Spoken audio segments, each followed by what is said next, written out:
السلام علیکم، آپ دیکھ رہے ہیں براق ٹی وی اور میں ہوں عظمت خان۔ ناظرین، آج ہم بات کریں گے کہ مختلف ممالک ارطغرل ڈرامے پر پابندیاں کیوں لگا رہے ہیں اور یہ کس طرح نیو ورلڈ آرڈر لانے والوں کے لیے دردی سر بن گئی ہے۔ لیکن ویڈیو کی طرف آگے بڑھنے سے پہلے آپ سے گزارش ہے کہ اگر آپ امتی مسلمہ کو درپیش مسائل سے خود کو باخبر رکھنا چاہتے ہیں تو براق ٹی وی کو ضرور سبسکرائب کریں۔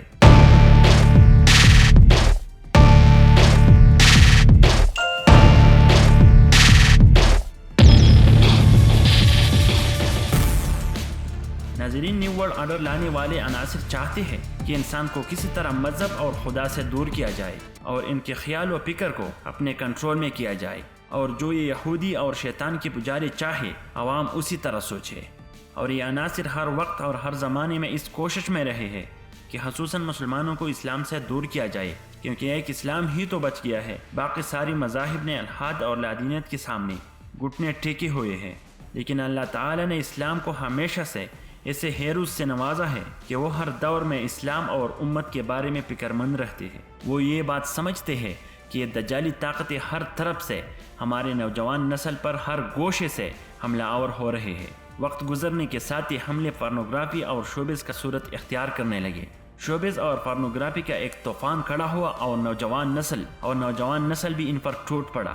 ایسے میں امت کے مفکرین کو ڈر ہونے لگا کہ اگر ہم نے اپنے اسلاف اور فاتحین کو کتابوں تک محدود رکھا تو ایک عرصہ گزرنے کے بعد یہ کتابی مٹ جائے گی اور لوگ فلموں کی طرف جائیں گے۔ یہی سوچ لیے ترکی نے ایک گمنام ہیرو پر ڈرامہ بنانا شروع کیا، جس میں دکھایا گیا کہ کس طرح کچھ مجاہد اللہ کے راستے میں جہاد کرتے کرتے 600 سال کے لیے ایک طویل سلطنت قائم کر لیتے ہیں۔ اور اس ڈرامے نے نیو ورلڈ آرڈر لانے والوں کی بنیادیں ہلا دی۔ وہ سمجھ گئے کہ اگر یہ ڈرامہ مسلمانوں نے دیکھ لیا تو وہ پھر سے خلافت کے بارے میں سوچنے لگیں گے اور ہمارے منصوبے ناکام ہو جائیں گے۔ اور ایسا ہوا بھی۔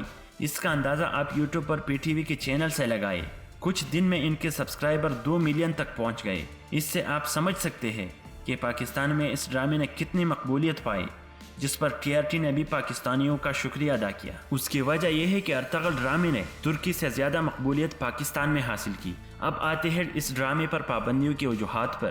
ناظرین، آپ اندازہ لگا لیں کہ جو طاقتی مسلمانوں سے اسلام کو دور کرنا چاہتے ہو، نوجوانوں کو ٹک ٹاک اور فیس بک میں مصروف کرانا چاہتے ہو، وہ مسلمانوں کا برین واش مختلف فلموں اور ڈراموں کے ذریعے کرانا چاہتے ہو، اور وہ اپنے مقصد پر پہنچنے کے قریب تھے کہ مسلمانوں کے ایک ہیرو پر بننے والے ڈرامے نے امت کے تخیلات و تصورات کو بدل کر رکھ دیا، تو ان کو مرچیں تو لگیں گے۔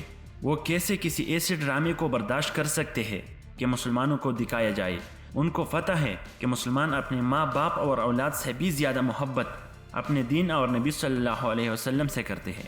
ناظرین، وہ کیسے ایسے برداشت کر سکتے ہیں کہ مسلمان ایک بار پھر اٹھ کر ہماری اینٹ سے اینٹ بجا دے؟ ناظرین، کچھ مہینے پہلے وزیر اعظم عمران خان نے پی ٹی وی کو کہا تھا کہ اس ڈرامے کو اردو میں ڈب کی جائے، لیکن کام شروع ہونے سے پہلے ان شیطانی طاقتوں نے کام رکوا دیا تھا۔ ان لوگوں میں وہ بھی شامل تھے جن کو پتہ تھا کہ اگر یہ ڈرامہ عوام نے دیکھ لیا تو ہمارے گندے ڈرامے پھر نہیں دیکھے جائیں گے۔ انہیں پتہ تھا کہ ساس بہو والے ڈرامے پھر نہیں چلیں گے، اور ہوا بھی ایسا۔ جس نے بھی ارطغرل ڈرامہ دیکھ لیا ہے، انہوں نے پھر ان واہیات کو حیرآباد کہہ دیا ہے۔ اس لیے پاکستان میں بھی اس ڈرامے پر فتوے لگنے لگے، مگر ان سب سازشوں کے باوجود لوگوں نے اس ڈرامے کو بہت پسند کیا۔ اور مزے کی بات یہ ہے کہ ترکی سے بھی زیادہ پاکستانیوں نے یہ ڈرامہ یوٹیوب پر دیکھا۔ اسی طرح سعودی عرب نے بھی اس پر پابندی لگا دی ہے، یہاں تک کہ سعودی نے تو اس کے خلاف ڈرامہ بنانا شروع کیا ہے، جس سے ہم سمجھ سکتے ہیں کہ سعودی کس قدر یہودیوں کے کنٹرول میں ہے۔ اللہ تعالیٰ سے دعا ہے کہ اس مشکل وقت میں امتی مسلمہ کو ان دجالی طاقتوں سے چھٹکارا دے دے اور نوجوان نسل کو صراط مستقیم عطا فرمائے۔ ناظرین، یہ تھی آج کی ویڈیو۔ اگر آپ اسی طرح کی مزید ویڈیوز دیکھنا چاہتے ہیں تو براق ٹی وی کو سبسکرائب کریں اور اپنی قیمتی رائے کا اظہار کمنٹ سیکشن میں ضرور کیجیے۔